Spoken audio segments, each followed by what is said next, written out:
Is this a drill or something? Over the course of Star Wars Rebels, Ezra Bridger has grown from Aladdin-esque Lothrat into a formidable and smart young warrior.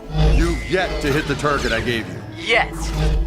Keyword is yet. The self-sufficient boy from Lothal is now a young man and hero of the Rebel Alliance, but as a Jedi, he still has quite a lot to learn. Bridger's journey has been one of the primary focuses of the series, and even now, it's hard to guess where he's about to go. But just how powerful is Ezra Bridger? And as he is now, can he live up to the legacy of the Jedi who came before him? For the start of that answer, let's rewind all the way back to a time before Ezra encountered the rebel crew of the Ghost. Orphaned at only 7 years of age, Ezra had to learn his survival skills quickly in order to survive alone on Lothal. While his own hard-earned know-how might have helped him out during his years as a street rat, it was undoubtedly his connection with the Force that made Ezra such a successful thief and con artist. In the junior novel, Ezra's Gamble, which takes place before the beginning of Star Wars Rebels, we find Ezra teaming up with none other than the Trandoshan bounty hunter, Bosk, for one of his earliest adventures. After the two go their separate ways at the end, Ezra watches a TIE fighter crash land and attempts to help the pilot, Valen Rudor, in order to steal some of Rudor's armor. That obviously doesn't go well. Just as Rudor is about to land a shot on the fleeing Ezra Bridger, the boy senses it coming thanks to the Force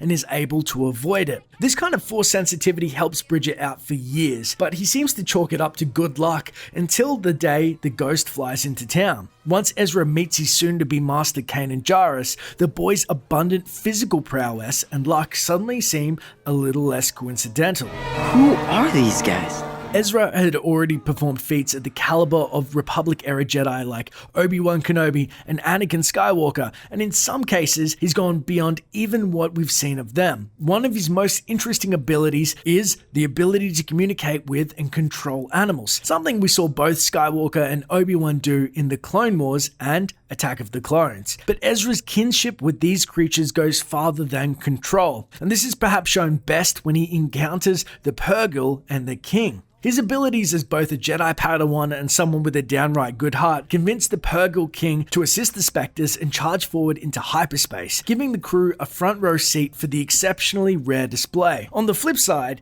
his ability to communicate with animals is not limited to light side use. In fact, just hours after taming a pack of Fearnox, Ezra falls prey to his anger and summons one so massive it towers over him. We'll get to what his power becomes with the dark side in a little while though. For the most part, Ezra's encounters with animals go fairly well after some training, but he's not quite mastered it yet. Bridger still has trouble with the spiders near Chopper Base, and it's also worth noting that Ezra's empathy through the Force is so strong, sometimes that he's able to calm infants as well, as seen in Season 2 episode Future of the Force. We've also touched on his physical prowess, but one of the best examples of the Force working to Ezra's advantage were the tests he underwent while spying within the Imperial Academy. He passed 5 tests within 2 days, made friends with rebel sympathizer Zer Leonis, and was able to help the Force-sensitive Jai Kell escape whatever plans the Grand Inquisitor had for him. Needless to say, Ezra's early adventures showed off his natural abilities with the Force fairly well. But the Season 3 of Star Wars Rebels has also shown fans that he's come an incredibly long way. These days, Ezra has most of his basic Force abilities on lock, with a few exceptions. Levitating things?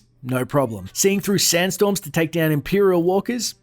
Easy. Deciphering crazy Force visions? Okay, maybe he had to do a little work there. But really, it's when Ezra begins to use the dark side that things get a little weird. Let's get this out in the open immediately. Ezra's powers are amplified by the dark side, but with a clouded mind, things can and have gone wrong. He's faster, more brutal, and even more precise with his lightsaber when he falls prey to the dark side, and can achieve quite a few impressive feats. Secretly training with the Sith holocron, Ezra learns something far darker than he should: how to control the minds and actions of others. This results in an unwilling suicide when Ezra takes over the mind of an Imperial pilot and forces him to turn on his comrades and end his life shortly after.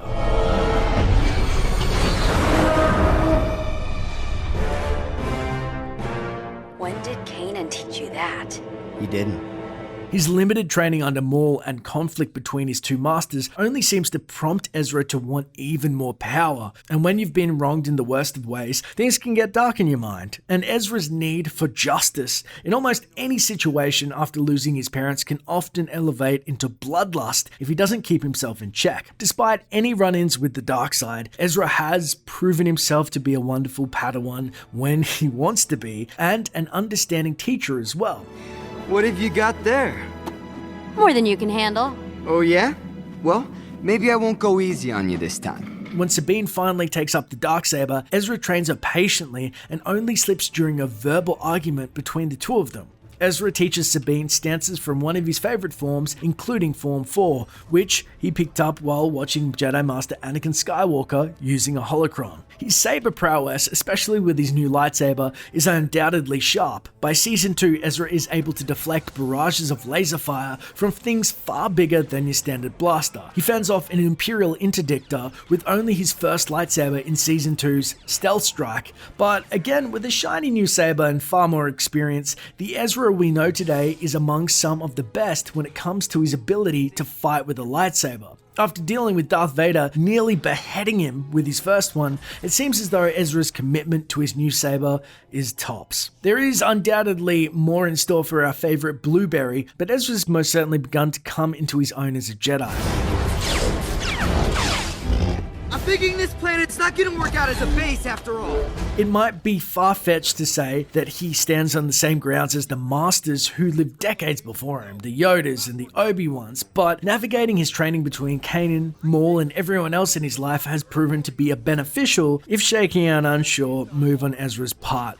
His unconventional story has made him a unique entry into the history of the Jedi, training and surviving at a time where no other Jedi known, save for his master, were openly active. It's hard to compare and lay a concrete definition to Ezra's power because of this, but what we can surmise is that he's already learned a lot more about the galaxy around him than anyone his age during the time of the Republic's Jedi Order. Ezra is the first of a new breed of Jedi, paving the way for apparent prodigies like Luke Skywalker and anyone he may have taken on as an apprentice. Bridges' abilities exceed his age when it comes to the traditional methods and training of the Jedi, and his dances with the dark side make him a formidable, dangerous ally for the rebels. Time will tell where Bridges goes along his path, but for Luke Skywalker's sake, let's hope they never cross on the wrong terms. But the beauty of this video is it's just the start of the discussion. A love for Star Wars surrounds and it binds us together, so let me know in the comments below, how powerful do you think Ezra Bridger is? And if you like this video, please leave a like and consider subscribing to the channel. It really helps us out. Thanks for watching, and may the Force be with you, always.